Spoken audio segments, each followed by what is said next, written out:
Vardhan international ಕಂಪನಿಯ 12ನೇ ಮಹಡಿಯಲ್ಲಿದ್ದ ಆ ಬೃಹತ್ ಇಂಟರ್ವ್ಯೂ ಹಾಲ್ನಲ್ಲಿ ಎಸಿ ಗಾಳಿ ಇದ್ದರೂ ಧೃತಿಗೆ ಬೆವರುತ್ತಿತ್ತು.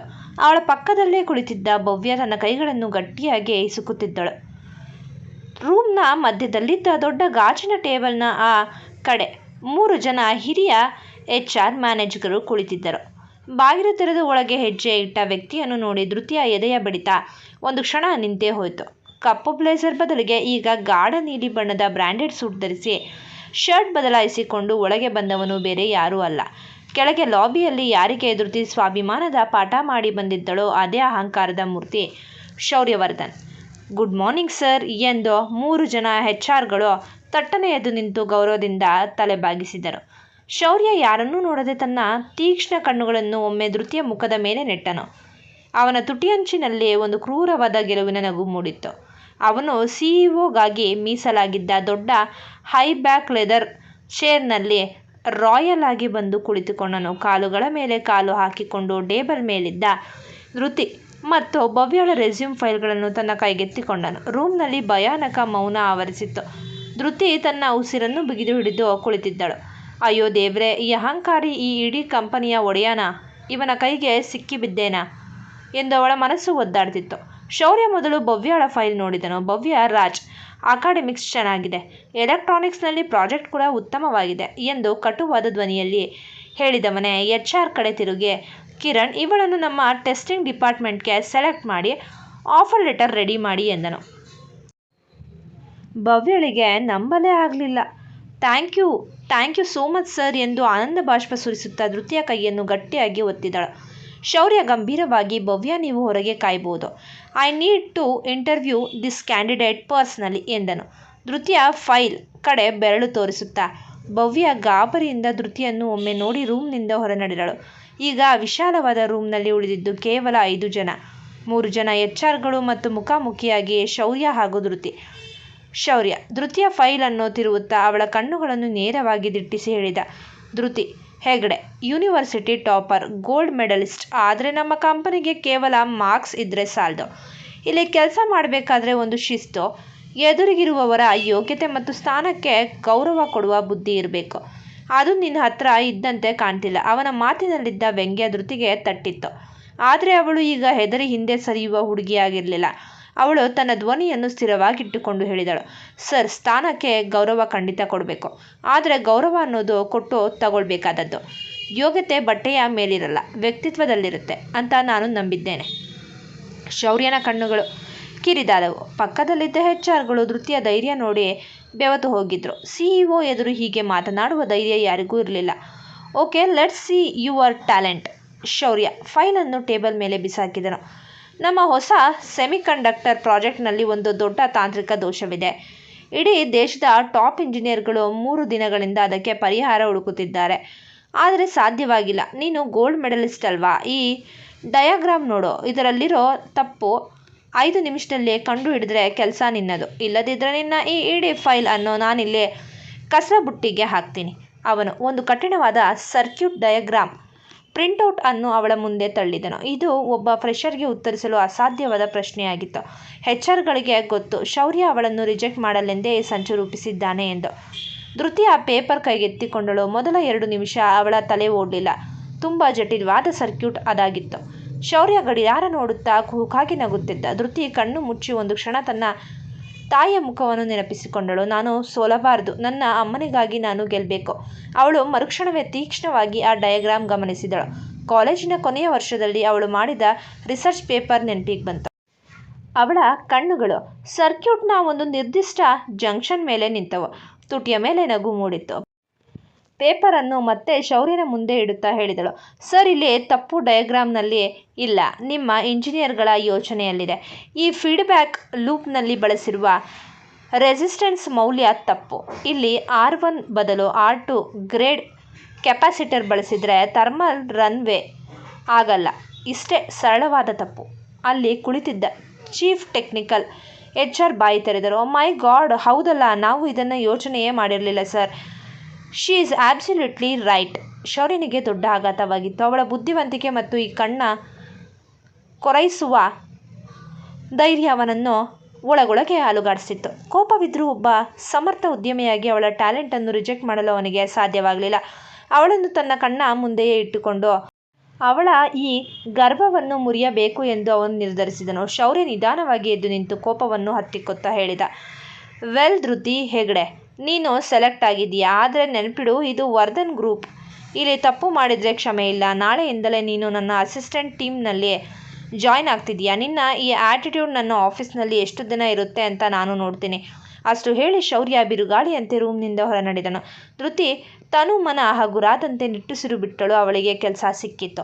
ಆಫೀಸ್ ಬಿಲ್ಡಿಂಗ್ನಿಂದ ಹೊರಗೆ ಬರುತ್ತಿದ್ದಂತೆ ಭವ್ಯ ಧೃತಿಯನ್ನು ಗಟ್ಟಿಯಾಗಿ ಅಪ್ಪಿಕೊಂಡು, Dhriti, I am so happy. ನಮ್ಮಿಬ್ಬರು ಒಟ್ಟಿಗೆ ಕೆಲಸ ಸಿಕ್ಕಿದೆ. ಆದರೆ ಆ CEO ಶೌರ್ಯವರ್ಧನ್ ಇದ್ದಾನಲ್ಲ, ಅವನನ್ನು ನೋಡ್ತಿದ್ರೆ ನನಗೆ ಜೀವವೇ ಹೋದಂತಾಗುತ್ತೆ. ನೀನು ಅವನ ಮುಖಕ್ಕೆ ಹೊಡೆದ ಹಾಗೆ ಉತ್ತರ ಕೊಡ್ತಿದ್ದೆ. ನನಗಂತೂ ಅಲ್ಲಿ ಹಾರ್ಟ್ ಅಟ್ಯಾಕ್ ಆಗೋದು ಒಂದೇ ಬಾಕಿ ಇತ್ತು. ಧೃತಿ ನಸುನಗುತ್ತಾ ಭವ್ಯಾಳನ್ನು ನೋಡಿದಳು. ಕೆಲಸ ಸಿಕ್ಕಿದ್ದು ಖುಷಿ ಇದೆ ಭವ್ಯ, ಆದರೆ ಆ ಮನುಷ್ಯ ತುಂಬ ಡೇಂಜರಸ್ ಅನ್ನಿಸ್ತಿದ್ದಾನೆ. ಅವನ ಕಣ್ಣುಗಳಲ್ಲಿ ಒಂದು ರೀತಿಯ ಕಟುತ್ವ ಇದೆ. ಏನೋ ಹಳೆಯ ದ್ವೇಷ ತೀರಿಸಿಕೊಳ್ಳೋ ಥರ. ನಾಳೆಯಿಂದ ನನ್ನನ್ನು ಅವನ ಟೀಮ್ಗೆ ಹಾಕಿಕೊಂಡಿದ್ದಾನೆ. ಏನಾಗುತ್ತೋ ದೇವರೇ ಬಲ್ಲ. ಏನೇ ಆದರೂ ನೀನು ಒಪ್ಪಿಕೊಂಡಿದ್ದೀಯಲ್ಲ, ಅದೇ ದೊಡ್ಡದು. ನಡೆ, ಇವತ್ತು ನಮ್ಮಿಬ್ಬರ ಲೈಫ್ನ ದೊಡ್ಡ ದಿನ. ಅಮ್ಮನಿಗೆ ವಿಷಯ ಹೇಳು, ತುಂಬ ಖುಷಿ ಪಡ್ತಾರೆ ಎಂದು ಭವ್ಯ ಆಟೋ ಹತ್ತಿಸಿದಳು. ಧೃತಿ ಮನೆಗೆ ತಲುಪಿದಾಗ ಸಂಜೆ 5 ಗಂಟೆಯಾಗಿತ್ತು. ಅವಳ ಮನೆ ಒಂದು ಸಣ್ಣ ಆದರೆ ಅತ್ಯಂತ ಸ್ವಚ್ಛವಾದ ಸೌಮ್ಯವಾದ ಹಂಚಿನ ಮನೆ. ಸುತ್ತಲೂ ಸಣ್ಣದೊಂದು ಕೈತೋಟ, ತುಳಸಿ ಗಿಡವಿತ್ತು. ಧೃತಿ ಚಿಕ್ಕವಳಿದ್ದಾಗಲೇ ಅವಳ ತಂದೆ ಕಾಯಿಲೆಯಿಂದಾಗಿ ತೀರಿಕೊಂಡಿದ್ರು. ಅಂದಿನಿಂದ ಇಂದಿನವರೆಗೂ ಅವಳ ತಾಯಿ ಸುಮಾ ಅವರೇ ಅವಳಿಗೆ ಎಲ್ಲವೂ. ಸುಮಾ ಒಂದು ಸರ್ಕಾರಿ ಪ್ರಾಥಮಿಕ ಶಾಲೆಯಲ್ಲಿ ಟೀಚರ್. ತುಂಬ ಕಡಿಮೆ ಸಂಬಳದಲ್ಲೇ ಮಗಳನ್ನು ಕಷ್ಟಪಟ್ಟು ಓದಿಸಿ ಇಂದು ಈ ಮಟ್ಟಕ್ಕೆ ತಂದಿದ್ದರು. ಇಬ್ಬರದು ಒಬ್ಬರಿಗೊಬ್ಬರ ಆಸರೆಯಾದ ಒಂದು ಪುಟ್ಟ ಸುಂದರ ಪ್ರಪಂಚ. ಬಾಗಿಲು ತೆರೆದು ಒಳಗೆ ಬಂದ ಧೃತಿಯನ್ನು ನೋಡಿ ಸುಮಾ ಕಿಚನ್ನಿಂದ ಓಡಿ ಬಂದರು. ಲಡ್ಡು, ಏನಾಯಿತು ಮಗಳೇ, ಇಂಟರ್ವ್ಯೂ ಹೆಂಗಾಯಿತು? ಯಾಕೆ ಮುಖ ಒಂಥರ ಇದೆ ಎಂದು ಆತಂಕದಿಂದ ಕೇಳಿದರು. ಧೃತಿ ತನ್ನ ಕೈಯಲ್ಲಿದ್ದ ಬ್ಯಾಗ್ ಇಟ್ಟು ಅಮ್ಮನನ್ನು ಗಟ್ಟಿಯಾಗಿ ತಬ್ಬಿಕೊಂಡ್ಳು. ಅವಳ ಕಣ್ಣುಗಳಲ್ಲಿ ಆನಂದ ಬಾಷ್ಪವಿತ್ತು. ಅಮ್ಮ, ನಿನ್ನ ಮಗಳಿಗೆ ದೇಶದ ನಂಬರ್ 1 ಕಂಪನಿಯಲ್ಲಿ ಕೆಲಸ ಸಿಕ್ಕಿದೆ ಅಮ್ಮ. ಸಂಬಳ ಕೂಡ ತುಂಬ ಚೆನ್ನಾಗಿದೆ ಎಂದಳು. ಸುಮಾ ಅವರ ಕಣ್ಣುಗಳು ತೇವಗೊಂಡವು. ಅವಳ ಮಗಳ ಮುಖವನ್ನು ಕೈಯಲ್ಲಿ ಹಿಡಿದು ಮುತ್ತಿಕ್ಕಿದ್ದರು. ನನಗೆ ಗೊತ್ತಿತ್ತು ಮಗಳೇ, ನಿನ್ನ ಶ್ರಮ ಯಾವತ್ತೂ ವ್ಯರ್ಥವಾಗಲ್ಲ. ನಿಮ್ಮಪ್ಪ ಇಂದು ಮೇಲಿಂದ ನೋಡಿ ತುಂಬ ಖುಷಿ ಪಡ್ತಾರೆ ಎಂದರು ಭಾವುಕರಾಗಿ. ರಾತ್ರಿ ಇಬ್ಬರು ಊಟ ಮಾಡಲು ಕುಳಿತಾಗ ಧೃತಿ ಅಮ್ಮನಿಗೆ ಆಫೀಸ್ನಲ್ಲಿ ನಡೆದ ಎಲ್ಲ ವಿಷಯವನ್ನು ವಿವರವಾಗಿ ಹೇಳಿದಳು. ಆ ಕಾಫಿ ಚೆಲ್ಲಿದ ಜಗಳ, ಶೌರ್ಯನ ಅಹಂಕಾರದ ಮಾತುಗಳು ಮತ್ತು ಇಂಟರ್ವ್ಯೂ ರೂಮ್ನ ಒಳಗಡೆ ನಡೆದ ಘಟನೆಗಳು. ಸುಮಾ ಮಗಳ ತಲೆಯನ್ನು ಸವರುತ್ತಾ ಹೇಳಿದರು, ಧೃತಿ, ದೊಡ್ಡ ದೊಡ್ಡ ಜಾಗಕ್ಕೆ ಹೋದಾಗ ಇಂತಹ ಅಹಂಕಾರಿ ಮನುಷ್ಯರು ಸಿಗುವುದು ಸಹಜ. ಆದರೆ ನಾವು ನಮ್ಮ ಸ್ವಾಭಿಮಾನ ಬಿಟ್ಟುಕೊಡಬಾರ್ದು. ಹಾಗೆ ಅನಾವಶ್ಯಕವಾಗಿ ಕೋಪ ಮಾಡಿಕೊಂಡು ನಮ್ಮ ಕೈಯಲ್ಲಿದ್ದ ಅವಕಾಶವನ್ನು ಕಳೆದುಕೊಳ್ಬಾರ್ದು. ಶೌರ್ಯವರ್ಧನ್ ಎಷ್ಟೇ ಕೋಪಿಷ್ಠನಾಗಿದ್ದರೂ ಅವನು ನಿನ್ನ ಟ್ಯಾಲೆಂಟ್ಗೆ ಬೆಲೆ ಕೊಟ್ಟಿದ್ದಾನೆ ಅಲ್ವಾ? ಹಾಗಾಗಿ ಕೆಲಸದಲ್ಲಿ ನಿನ್ನ ಪರ್ಫೆಕ್ಷನ್ ತೋರಿಸು. ಬಾಸ್ ಎಷ್ಟೇ ಬೈದರೂ ಸಹನೆಯಿಂದ ಇರು, ಸರಿನಾ?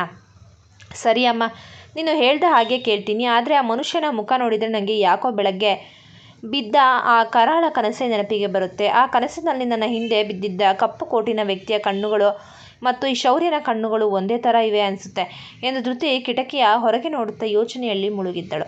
ಅದೇ ಸಮಯದಲ್ಲಿ ನಗರದ ಅತ್ಯಂತ ಶ್ರೀಮಂತ ಏರಿಯಾದಲ್ಲಿದ್ದ ವರ್ಧನ್ ಮ್ಯಾನ್ಷನ್ಸ್ ಎಂಬ ಬೃಹತ್ ಬಂಗಲೆಯಲ್ಲಿ ಸೌಮ್ಯವಾದ ಕ್ಲಾಸಿಕಲ್ ಮ್ಯೂಸಿಕ್ ಕೇಳಿಸ್ತಿತ್ತು. ಶೌರ್ಯ ಆಫೀಸ್ನಿಂದ ಬಂದು ಸೋಫಾದಲ್ಲಿ ಕುಳಿತು ತಲೆ ಮಸಾಜ್ ಮಾಡಿಸಿಕೊಳ್ತಿದ್ದ. ಅವನ ಮನಸ್ಸಿನಲ್ಲಿ ಧೃತಿ ತನ್ನ ಕಣ್ಣುಗಳನ್ನು ನೇರವಾಗಿ ನೋಡಿ ಮಾತನಾಡಿದ ದೃಶ್ಯವೇ ಪದೇ ಪದೇ ಬರ್ತಿತ್ತು. ಏನೋ ಶೌರ್ಯ, ಇವತ್ತು ಮುಖ ತುಂಬ ಗಂಭೀರವಾಗಿದೆ. ಆಫೀಸ್ನಲ್ಲಿ ಏನಾದರೂ ತೊಂದರೆಯೇ ಎಂದು ಕೇಳುತ್ತಾ ಬಂದರು ಇಂದಿರಾ ದೇವಿಯವರು. ಇವರು ಶೌರ್ಯನ ಅಜ್ಜಿ. ವರ್ಧನ್ನ ಕುಟುಂಬದ ಹಿರಿಯ ಕಣ್ಣು. ತುಂಬ ಸಂಸ್ಕಾರವಂತವಾಗಿದ್ದ ವ್ಯಕ್ತಿತ್ವದ ಮಹಿಳೆ. ಶೌರ್ಯನ ತಂದೆ ಕೆಲವು ವರ್ಷಗಳ ಹಿಂದೆ ಬಿಸ್ನೆಸ್ ಟ್ರಿಪ್ನಲ್ಲಿ ಅಪಘಾತಕ್ಕೀಡಾಗಿ ತೀರಿಕೊಂಡಿದ್ರು. ತಾಯಿ ಮಾಧವಿ ತುಂಬ ಸಾತ್ವಿಕ ಸ್ವಭಾವದವರು. ಹೆಚ್ಚಾಗಿ ಪೂಜೆ ಪುನಸ್ಕಾರಗಳಲ್ಲೇ ಇರ್ತಾರೆ. ಶೌರ್ಯನಿಗೆ ಒಬ್ಬ ತಂಗಿ ಇದ್ದಾಳೆ, ಕಾವ್ಯ. ಕಾಲೇಜು ಓದುತ್ತಿದ್ದಾಳೆ. ಇಡೀ ಕುಟುಂಬಕ್ಕೆ ಶೌರ್ಯನೇ ಆಧಾರ ಸ್ತಂಭ. ಅವನು ಹೊರಗೆ ಎಷ್ಟೇ ಕಲ್ಲು ಹೃದಯವನಾಗಿದ್ದರೂ ಮನೆಯಲ್ಲಿ ತನ್ನ ಅಜ್ಜಿ ಮತ್ತು ತಾಯಿಗೆ ತುಂಬ ಗೌರವ ಕೊಡ್ತಿದ್ದ. ಏನೂ ಇಲ್ಲ ಅಜ್ಜಿ, ಒಂದು ಸಣ್ಣ ತಲೆನೋವು ಅಷ್ಟೇ ಎಂದ ಶೌರ್ಯ. ಇಂದಿರಾದೇವಿ ಅವನ ಪಕ್ಕದಲ್ಲಿ ಕುಳಿತು, ಶೌರ್ಯ, ದುಡ್ಡು, ಅಂತಸ್ತು ಎಲ್ಲವೂ ಮನುಷ್ಯನಿಗೆ ಸಿಗಬಹುದು, ಆದರೆ ಮನಸ್ಸಿಗೆ ಶಾಂತಿ ಮುಖ್ಯ. ನೀನು ಇತ್ತೀಚೆಗೆ ತುಂಬ ಕಟುವಾಗಿ ನಡೆದುಕೊಳ್ಳುತ್ತಿದ್ದೀಯಾ ಅಂತ ಕಿರಣ್ ಹೇಳ್ತಿದ್ದ. ಉದ್ಯಮದಲ್ಲಿ ಯಶಸ್ಸು ಸಿಗಬೇಕಾದ್ರೆ ಕೇವಲ ಬುದ್ಧಿವಂತಿಕೆ ಸಾಲದು, ಕೆಲಸ ಮಾಡುವವರ ಮೇಲಿನ ಪ್ರೀತಿ ಮತ್ತು ಕರುಣೆ ಕೂಡ ಇರಬೇಕು.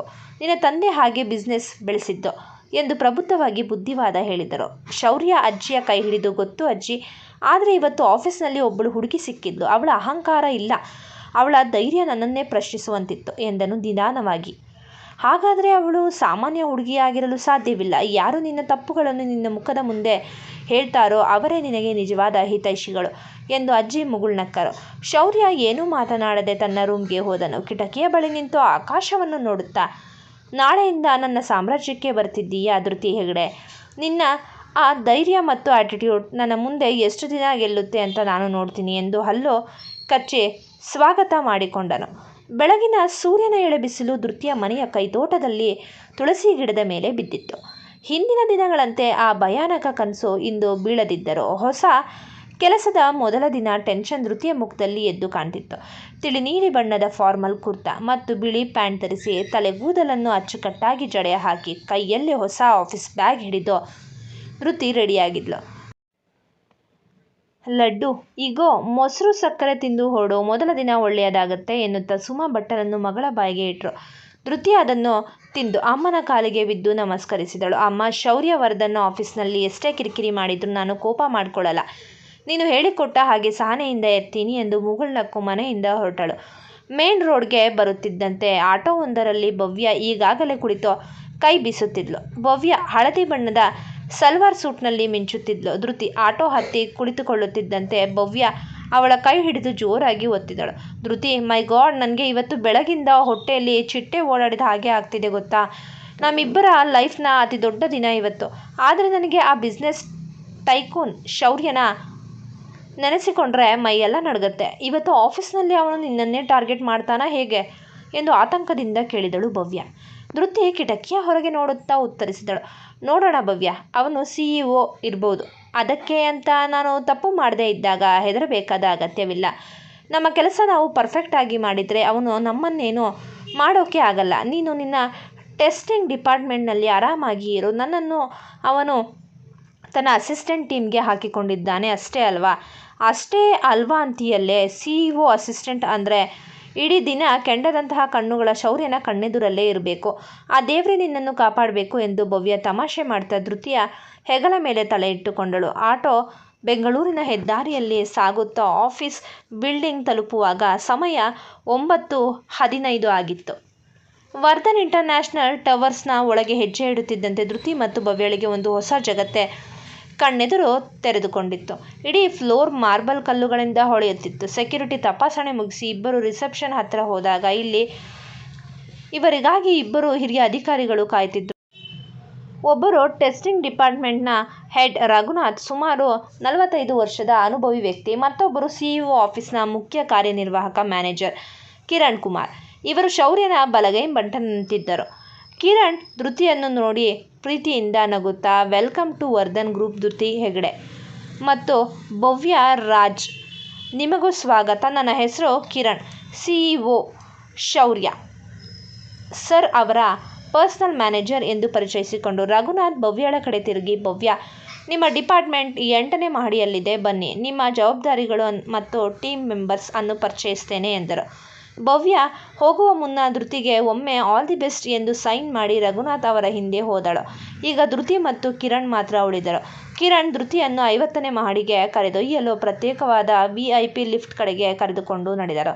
ಲಿಫ್ಟ್ ವೇಗವಾಗಿ ಮೇಲೇರುತ್ತಿದ್ದಂತೆ ಕಿರಣ್ ಗಂಭೀರ ಧ್ವನಿಯಲ್ಲಿ ಮಾತನಾಡಲು ಶುರು ಮಾಡಿದರು. ನೋಡಿ ಧೃತಿ, ನಿನ್ನೆ ಇಂಟರ್ವ್ಯೂ ರೂಮ್ನಲ್ಲಿ ನೀವು ಆ ಸರ್ಕ್ಯೂಟ್ ಪ್ರಾಬ್ಲಮ್ ಸಾಲ್ವ್ ಮಾಡಿದ ರೀತಿ ನೋಡಿ ನಮಗೆಲ್ಲ ತುಂಬ ಖುಷಿಯಾಯಿತು. ಆದರೆ ಶೌರ್ಯ ಸರ್ ಸ್ವಭಾವ ಸ್ವಲ್ಪ ಬೇರೆ ಥರ ಇದೆ. ಅವರು ಪರ್ಫೆಕ್ಷನಿಸ್ಟ್. ಕೆಲಸದಲ್ಲಿ ಒಂದು ಸಣ್ಣ ಸೆಕೆಂಡ್ ಲೇಟ್ ಆದರೂ ಅಥವಾ ಒಂದು ಡಾಟ್ ತಪ್ಪಾದರೂ ಅವರು ಸಹಿಸಲ್ಲ. ಅವರ ಕೋಪ ಇಡೀ ಇಂಡಸ್ಟ್ರಿಗೆ ಗೊತ್ತು. ಆದರೆ ಅವರ ಮನಸ್ಸು ಕೆಟ್ಟದಲ್ಲ. ನಿನ್ನೆ ಅವರು ನಿಮ್ಮ ಧೈರ್ಯ ಮತ್ತು ನೇರ ನುಡಿಯನ್ನು ನೋಡಿ ಇಂಪ್ರೆಸ್ ಆಗಿದ್ದಾರೆ. ಅದಕ್ಕೆ ನಿಮ್ಮನ್ನು ನೇರವಾಗಿ CEO ಸೇಲ್ನಲ್ಲೇ ಅಸಿಸ್ಟೆಂಟ್ ಪ್ರಾಜೆಕ್ಟ್ ಇಂಜಿನಿಯರ್ ಆಗಿ ನೇಮಕ ಮಾಡಿದ್ದಾರೆ. ಧೃತಿ ನಿಧಾನವಾಗಿ ಕೇಳಿದಳು, ಕಿರಣ್ ಸರ್ ಅವರು ನನ್ನ ಮೇಲೆ ರಿವೆಂಜ್ ತಗೊಳ್ಳೋಕೆ ಈ ಕೆಲಸ ಕೊಟ್ಟಿದ್ದಾರಾ?